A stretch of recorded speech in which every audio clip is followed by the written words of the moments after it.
Salut la famille, bienvenue sur AN Cars. Et aujourd'hui, je vous présente le nouveau projet de la chaîne. C'est parti.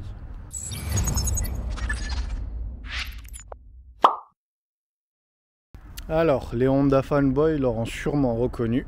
C'est un Prélude 4e génération. Et celui-là est relativement bien équipé parce que c'est la version 2,3 litres 160 chevaux avec le 4WS, le fameux 4WS, les 4 roues directrices. Alors, l'exemple est pas trop moche. Par contre, il n'est pas de la bonne couleur, déjà. La voiture était bordeaux, donc elle a été repeinte en blanc. Ça, c'est pas super. Le pare-choc à l'arrière, il est complètement explosé, donc il va falloir faire des petites choses de ce côté-là. Malheureusement, on a un magnifique point de rouille au niveau de l'aile arrière, mais bon, vous allez me dire, c'est une Honda de toute façon, c'est un peu normal. J'ai parlé de l'aile, mais bon, j'aurais dû commencer par le tour ouvrant. Comme vous pouvez le voir, il y a une très belle corrosion, bien que le toit s'ouvre sans aucun problème. Pour le reste, la voiture est pas mal saine. Elle a encore ses jantes Honda d'origine. Ça, sur ces modèles-là, c'est super rare. Alors, comme vous l'imaginez, je ne l'ai pas payé extrêmement cher, vu son état. Je ne l'ai même pas payé pas du tout cher. Mais bon, il y a forcément une raison à ça. Et je vous laisse apprécier la sonorité du bruit qui fait que je ne l'ai pas payé cher.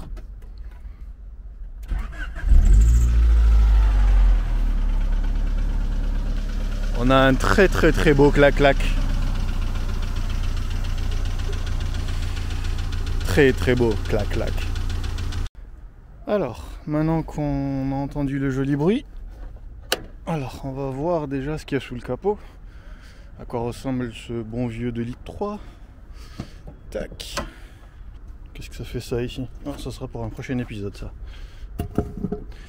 Donc comme je disais, c'est un 2,3 litres, donc un H23 A2. Pour ceux qui connaissent ce moteur, apparemment c'est une plaie. Et j'ai fait mes petites recherches et c'est le Big Block Honda, donc c'est le gros 2,3 litres.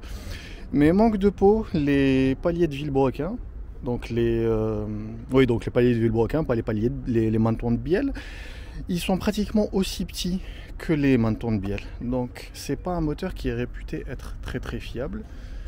Et ça expliquerait en partie le bruit qu'il y a quand le moteur il tourne.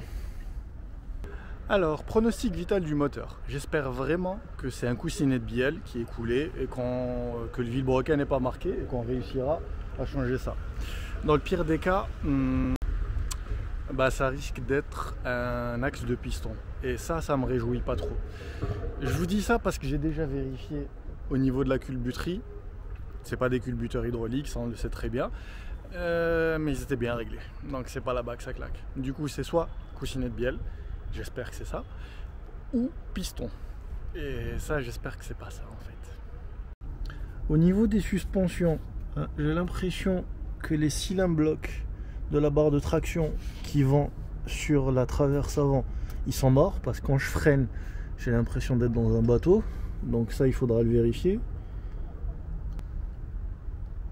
À l'arrière, pas trop de rouille, franchement pas du tout de rouille je dirais, par rapport à l'âge de la voiture et à l'état extérieur. Là ce gros bloc c'est la crémaillère arrière qui sert pour les 4 roues directrices. L'échappement qui va pas rester longtemps sur la voiture. Mais ouais, c'est propre.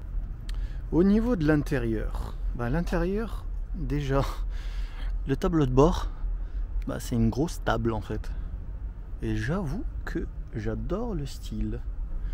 Elle est équipée du régulateur de vitesse, ce qui pour l'époque était vraiment pas mal.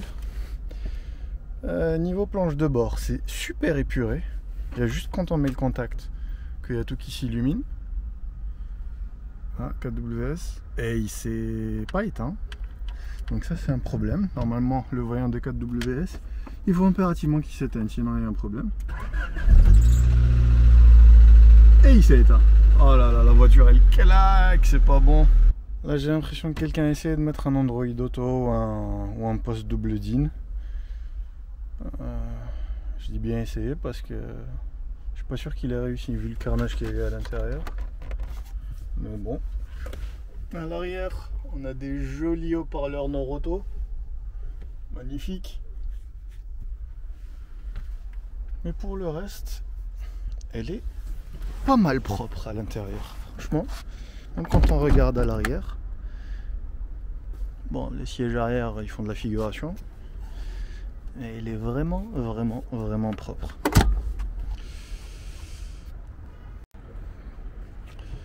Alors, sur la voiture, il y a aussi des combinés filetés. C'est des Max Speeding. Je sais pas, ils sont là depuis combien de temps, mais l'amortissement est toujours correct. Donc, on va dire que de ce côté-là, ça va. Quoique, sur cette voiture-là, et avec ces combinés, on va faire une expérience. On va essayer de démonter les combinés filetés et changer l'huile qui est à l'intérieur pour déjà voir comment reconstruire des combinés filetés, mais surtout voir si ça a un effet en fait. Et on va essayer plusieurs huiles. Pour le reste, la voiture est franchement relativement propre, à part les quelques problèmes de rouille qu'elle a au niveau du toit et au niveau des ailes. La voiture est vraiment, vraiment, vraiment propre. Elle a une ligne qui est pas mal atypique pour les véhicules de l'époque. Elle est vraiment atypique. La voiture en elle-même est atypique en fait. Mais ouais, comme je disais, c'est pas mal propre. Elle consomme de l'huile. Apparemment c'est un problème récurrent sur les H et les F. Parce qu'ils ont des cylindres chelous en aluminium avec fibre de carbone renforcée ou un truc du genre. Mais voilà.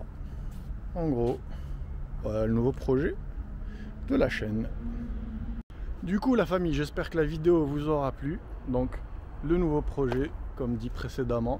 Vous inquiétez pas, les projets qui sont en cours, je continue à faire des vidéos dessus. Donc sur les BMW, sur la Civic, on va continuer à faire des modifications dessus. Et on va utiliser le Prélude aussi comme mule d'essai pour le calculateur Speeduino. Allez, sur ce, salut!